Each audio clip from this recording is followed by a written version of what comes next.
औज़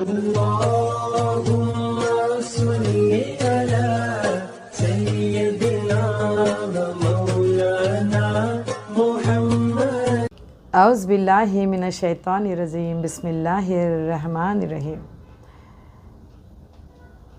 अस्सलामु अलैकुम रहमतुल्लाहि व बरकातुहू। मैं हूँ शिराज़, आप देख रहे हैं इस्लाम विद शिराज़। आइए चलते हैं हमारी अगली यानी कि 20वीं हदीस के तरफ। क़ाला रसूलुल्लाहि सल्लल्लाहु अलैहि वसल्लम अल हयाउल मिनल ईमान।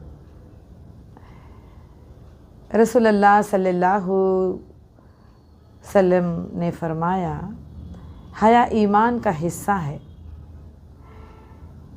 यानी कि हया ईमान का हिस्सा है। ये सही बुखारी और सही मुस्लिम की हदीस की रिवायत को लेकर इस हदीस को बताया जा रहा है कि रसूलुल्लाह सल्लल्लाहु अलैहि वसल्लम ने फरमाया कि इंसान की ज़िंदगी में ईमान के साथ अगर कोई चीज़ को जोड़ा जाता है तो वो हया है। हया से मुतल्लिक़ बहुत सारी बातें हमें आए दिन हदीस और कुरान की रोशनी में बताया जाता है कि हया ईमान का जुज़ है, यानी कि जो ईमान वाला होता है, कि जो मुसलमान कलमे तैयबा को इकरार करने के बाद अल्लाह ताला ये फरमा रहे हैं कि जिसके पास ईमान यानी कि कलमे तौहीद या कलमे शहादत, ये दोनों जब इकरार किए जाते हैं तो यकीनन हम ईमान वाले बन जाते हैं। तो जब एक मुसलमान मर्द और ईमान, या हम पैदाशी मुसलमान जो हमारी नस्लों से अगर हम मुसलमान घरानों में पैदा हुए या उम्मत सल्लल्लाहु अलैहि वसल्लम में हम अब जब हमारी पैदाइश हो चुकी है, तो ज़ाहिर सी बात है कि मुसलमान ईमान वाला होता है। यानी कि दूसरा रुख यानी कि दूसरा पहलू ये है कि एक मुसलमान में बहुत सारी यानी कि हया उसमें नज़र आती है।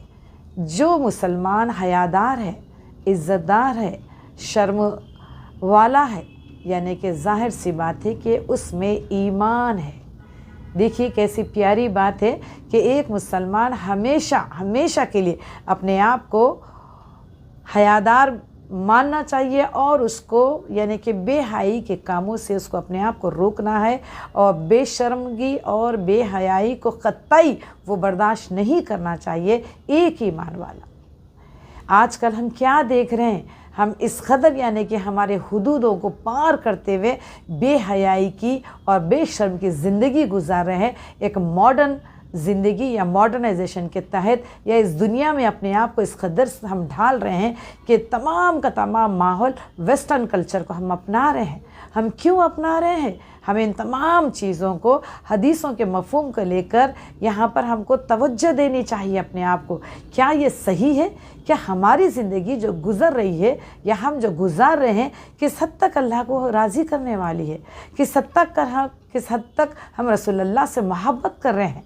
जब रसूलुल्लाह का फरमान है कि एक ईमान वाला बिल्कुल हयादार होता है, तभी तो वो मुसलमान कहलाता है।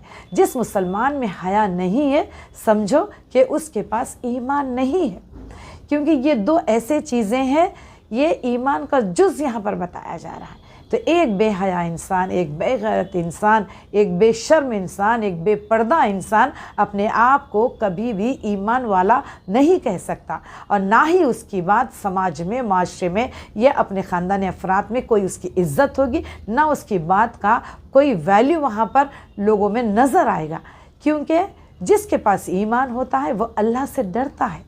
अल्लाह से डरने से मुराद क्या है कि हमको बुराई से रोकना है अपने आप को, और बेहयाई बहुत बड़ी बुराई है और बेशर्मी बहुत ही घिनौनी हरकत है, जहाँ पर आज हम हमारे लोगों के बीच बड़ों का, छोटों का अदब लिहाज हम मिटा चुके हैं। ये टीवी के ज़रिए या और मज़ीद यानी कि सोशल मीडिया में जो तमाम चीज़ें हम देख रहे हैं वो हमको बेपर्दगी और बेहयाई के माहौल में ढकेल रही है। तो आज भी हमको ये ज़रूरत है कि हम ईमान को मजबूती के साथ थामें और अल्लाह ताला की वो कुरान की रोशनी में जो हदीसें हमको बताई गई है उसके ऊपर हमें अमल कर कर हमारी आने वाली नस्लों को ताकीद करने की ज़रूरत है, जहाँ पर हम ईमान वाले बन जाए और अल्लाह से डरने वाले बन जाए और आखिरत को तैयारी में लगने वाली वो ज़िंदगी पर हम आमादा हो जाए, जहाँ पर अल्लाह ताला हमसे गुनाहों तो ज़रूर होते हैं, लेकिन गुनाहों की माफ़ी को लेते हुए हमें उस बेहयाई के रास्तों को भी तर्क करना चाहिए।